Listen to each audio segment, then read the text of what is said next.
Good morning আমার নতুন একটি ব্লগে তোমাদের অনেক অনেক স্বাগত। আশা করি ভালো আছো। ছেলের কে দাদাই নিয়ে গেল, এক সপ্তাহ ওর দাদাই ডিউটি পড়েছে সকালবেলা নাতিকে স্কুল পৌঁছে দেওয়ার, আর আসার সময় নিয়ে আসে হচ্ছে বরের এক বন্ধু। ওকে বলে দিয়েছে যে এক সপ্তাহ আমি থাকবো না, তুই নিয়ে আসিস, কারণ দুপুর টাইমটা না বাবার যাওয়ার অসুবিধা হয়ে যায়, কারণ বাবা দোকানে থাকে তখন। এবার দোকানে যখন বসে তখন ওই যাবে, আবার দোকানে যাবে, আবার বাবা খেতে আসবে, বাবা খাওয়া দাওয়া করে না 2 ঘন্টার মতো ঘুমায়, তো এবার ঘুমটা হবে না। এবার দেখো আমি এই যে লুচি করেছি, তো এখানে লুচিটা 7-8টার মতো করেছি, মা বেলে দিয়েছে, আমি বেশি বেলতে পারি না ভালো জানো। এবার ছেলেকে বললাম যে তুমি আলু ভাজা দিয়ে নেবে টিফিনটা, তো বললো না আলু ভাজা দিয়ে নেব না, আমি খালি লুচি খাবো। ও শুধু শুধু লুচি পরোটা এগুলো এমনি এমনিই খেতে পছন্দ করে, আর যদি মাংসের গ্রেভি থাকে সেটা দিয়ে খায়।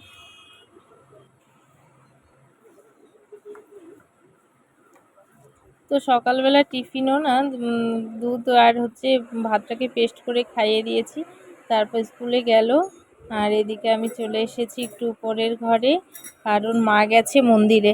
আজকে হচ্ছে 14ই শ্রাবণ, আমরা হচ্ছে শ্রী অনুকূল ঠাকুরের দীক্ষিত। আজকে বড় মার হচ্ছে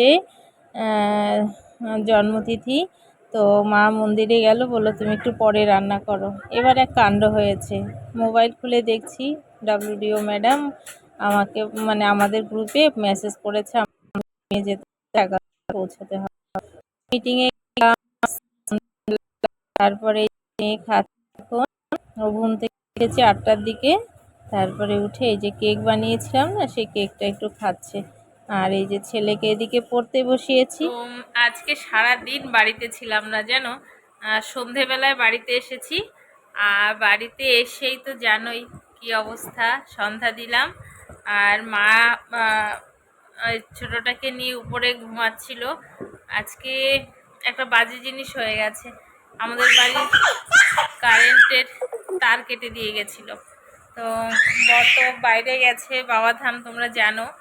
এবার কিছু কারণবশত মানে টাকাটা দিতে একটু লেট হয়েছে, তো এর জন্য কেটে দিয়ে গেছে। আর অন্ধকার ছিল, মানে কারেন্ট অন্ধকার না, দিনের বেলা মানে ফ্যান ছিল না, মেয়ে ঘুমোয়নি, তো সন্ধেবেলায় ঘুমিয়েছে। 8টা সাড়ে 8টার সময় উঠেছে, 8টা সাড়ে 8টায় উঠে আমি ততক্ষণে সব কিছু করেছি, মানে নিচে প্রার্থনা করেছি, আর আমার কিছু সেলাই বাকি ছিল। এই যে এই নাইটিটা নতুন নিয়েছি, এই নাইটিটা না একদম এই যে এই সেলাইগুলো খুলে গেছিলো, তো আমার সব নাইটিগুলো এরকমই হয়, যেহেতু আমি সেলাই করতে পারি না, মানে সময় হয় না, সেলাই করতে পারি মেশিনে কিন্তু আমার সময় হয় না বলে এই নাইটিগুলো এই জায়গায় এই কুচিগুলো খুলে যায়।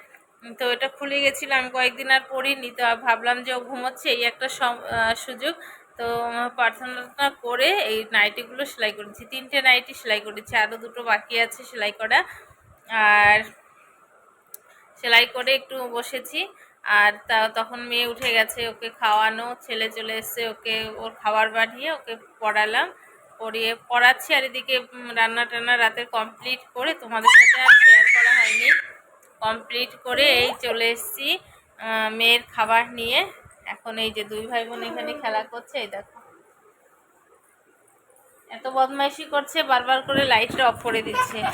আর ওর বাবার কি অবস্থা জানো, ওইদিকে আজকেও পৌঁছয়নি, মানে 2 দিন ধরে হাঁটছে, আর কালকেও হাঁটবে, পরশু দিনও হাঁটবে, পরশু দিন হয়তো বিকেলে পৌঁছবে, মানে বাবার মাথায় জল ঢালতে পারবে বিকেলে পৌঁছে। আর ওর পায়ের অবস্থা খুব খারাপ, পুরো ফোসকা পড়ে গেছে, আর পায়ে ভীষণ ব্যথা। তো যেই দাদা ভাইদের সাথে গেছে সে তারা অনেকটা এগিয়ে গেছে, 3-4 কিলোমিটার আগে, আরও 3-4 কিলোমিটার পিছনে আছে। তো দাদা ভাইয়ের ফোন সুইচ অফ হয়ে গেছিলো, আমার থেকে আবার ওর নাম্বার নিল, তাই আমি বললাম দাদা তুমি টেনশন করো না, ওর সাথে আমার কথা হয়েছে এখনই। তো এই অবস্থা, মানে এখন আর কথা, মানে এখন অনেকবার ট্রাই করে যাচ্ছি কিন্তু ফোন লাগছে না। তো জানি না একসাথে আছে কি না, খুব টেনশন হচ্ছে। যাই হোক, অনেক কষ্ট করছে, আর কি বলবো, খুব খারাপ লাগছে গো। অনেকটাই কষ্ট করছে, দেখো রোদ্রে মানে বৃষ্টিতে ভিজে ভিজে এই 3-4 দিন লাগাতার হাঁটছে। তো আজকে আর হাঁটার ওর পায়ে এতটা মানে ফোস্কা পড়ে গেছে, পায়ে পুরো ব্যান্ডেজ করে তারপরে হাঁটছি। আর কি বলবো, তো চলো ভালো থেকো, সুস্থ থেকো, আর এভাবেই পাশে থেকো।